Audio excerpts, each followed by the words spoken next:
Welcome.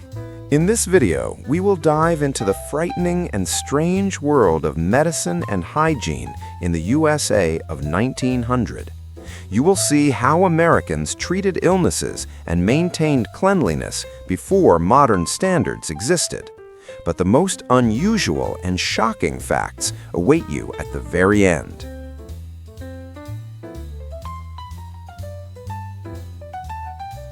In 1900, your home medicine cabinet would have shocked a modern doctor.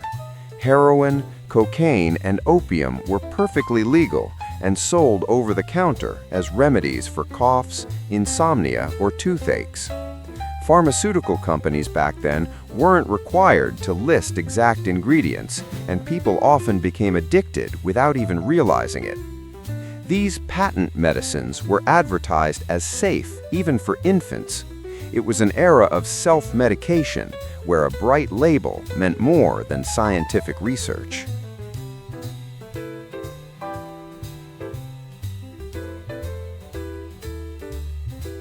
A visit to the dentist in 1900 was a true test of endurance. Anesthetics like Novocaine were just starting to emerge, so most procedures were done raw or with nitrous oxide. Drills were powered by a foot pedal, much like old sewing machines, and operated very slowly. Hygiene was secondary. Doctors rarely washed their hands between patients and didn't wear gloves. Often, teeth were simply pulled instead of treated, and having dentures by the age of 30 was considered normal.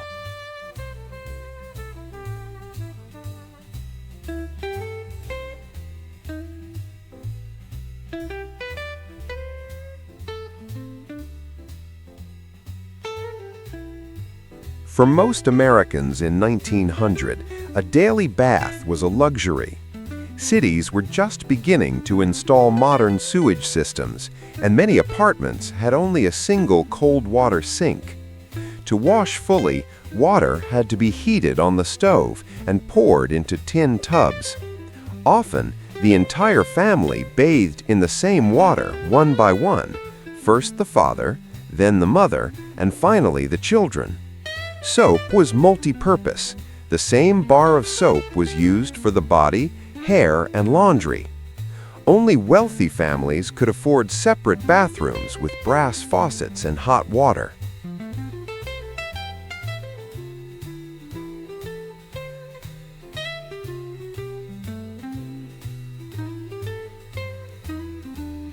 For men in 1900, hygiene had its peculiarities. Lush mustaches and beards were fashionable, but required meticulous care to avoid becoming breeding grounds for germs. Barber shops were popular, offering not only shaves but also a place to socialize and have a drink. These establishments often became centers of community life. Men frequently wore hats, which protected them from sun and dust, but could also be quite dirty. Cleanliness of clothes and shoes was an indicator of status and wealth, so this was carefully maintained. The daily shower we know today was not the norm, and many men managed with a quick wash of their face and hands.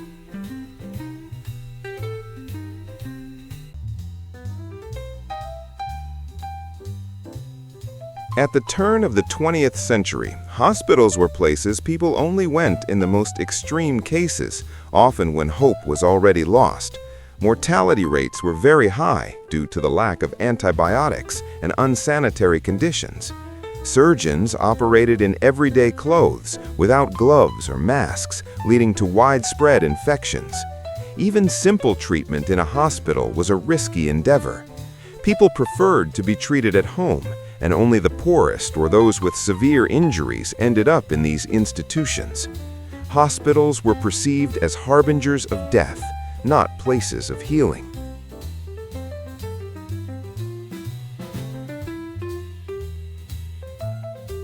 Tuberculosis, or consumption, was one of the most terrifying diseases of 1900, claiming millions of lives. There was no effective treatment, and the disease spread very quickly. Doctors recommended fresh air, rest, and good nutrition. The first sanatoriums emerged, where patients lived outdoors, trying to halt the progression of the disease. Public campaigns urged people not to spit on the street and to use individual spittoons, but these measures were insufficient. Diagnosis was difficult, and X-rays were only just beginning to be used. The fear of tuberculosis permeated society, and many families knew what it was like to lose a loved one to this illness.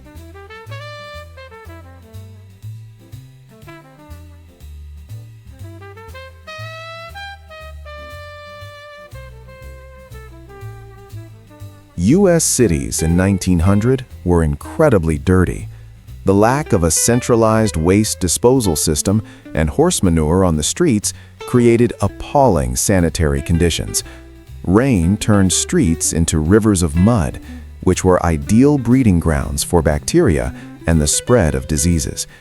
People constantly faced unpleasant smells and the risk of infection. City governments were only beginning to realize the importance of sanitation and invest in sewage and water supply systems, but widespread cleanliness was still a long way off. It was this filth that was one of the main causes of high mortality from infectious diseases.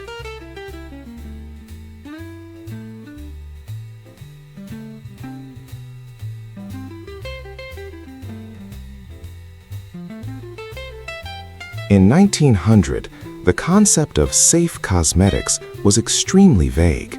Many beauty products contained dangerous substances like arsenic, lead, and mercury, which promised to whiten skin or give it a healthy glow. Whitening creams often caused severe skin problems, and hair dyes could lead to baldness. Tooth powders contained abrasive particles that wore down enamel. Women risked their health for beauty, unaware of the long-term consequences. Only by the mid-20th century would stricter regulations and control over cosmetic ingredients began to emerge. It was a period of experimentation, often very dangerous for health.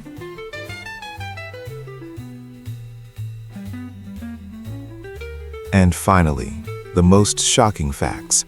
In 1900, it was considered normal to treat many women's diseases, such as hysteria, with complete bed rest or even ovarian removal.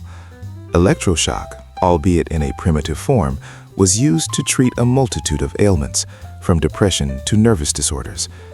Tobacco smoke was prescribed as a remedy for asthma, and morphine for any pain. Neonatal mortality was appalling. Up to 150 out of every 1,000 babies born died. Rickets, scurvy, and other diseases caused by poor nutrition and lack of hygiene were widespread. Medicine in 1900 was a mix of science, superstition, and naivety, and many of its practices seem like a true nightmare to us today.